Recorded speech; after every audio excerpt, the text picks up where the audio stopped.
ህይወት በጣም ትልቅ ትምህርት ቤት ናት ሲባል ሰምታችኋል? ወል እኔ ደግሞ በረምብ አድርጌ ላስደንግጣችሁማ። እውነት ነው። ሁላችንም ብንሆን ህይወት የምትባል ትምህርት ቤት ውስጥ ሬጂስተር አድርገናል ገና ስንወለድ ማለት ነው። አንድ እቺ ህይወት የምትባል ትምህርት ቤት ደግሞ የራሷ የሆነ ግሬዶች አሏት። አንድ ሁላችንም ብንሆን ደግሞ እያንዳንዱ የህይወት ግሬድ ውስጥ አለንበት። አንድ እዛ ግሬድ ውስጥ ደግሞ የራሱ የሆነ ሲዝናል ትምህርትና ሲዝናል ፈተናዎች አሉት።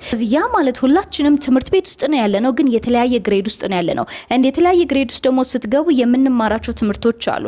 እነዛን ትምህርቶች ደግሞ ከተማረን በኋላ ፈተና ያጋጥመናል።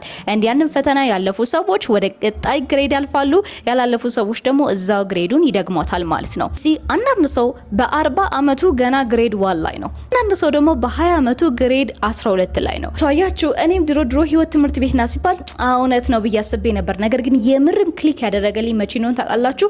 አንደርስታንድ ሳደርግ ነው። ሁሉም ሰው ሀብታምም፣ ደሃ፣ የተማረም ያልተማረም ሁላችንም ብንሆን የህይወት ግሬድ ውስጥ ነው ያለነው። የህይወትን ፈተና አለን ማለት ነው። የምንማርበትም ሲዝን አለ። ስለዚህ ልዩነቱ ምንድነው? በፍጥነትና በትኩረት ተምሮ ፈተናውን ያለፈ ሰው ብቻ ነው ወደ ቀጣይ ግሬድ የሚያልፈው እንጂ አብዛኞቻችን ያንን ግሬድ ደጋግመን እየተፈተን ነው። ስለዚህ አሁን እናንተ ባላችሁበት የህይወት ላይፍ ስታይል ውስጥ ስንተኛ ግሬድ ላይ ያላችሁ ይመስላችኋል? ሌም ነው ኮሜንት ሴክሽን ምን ያህልስ ያንን ግሬድ ፈተና ወድቃችኋል? የምሬ ነው። በረምብ አንደርስታንድ ካረጋችሁ የተናገርኩትን ነገር መልሱን መመለስ አይከብዳችሁም።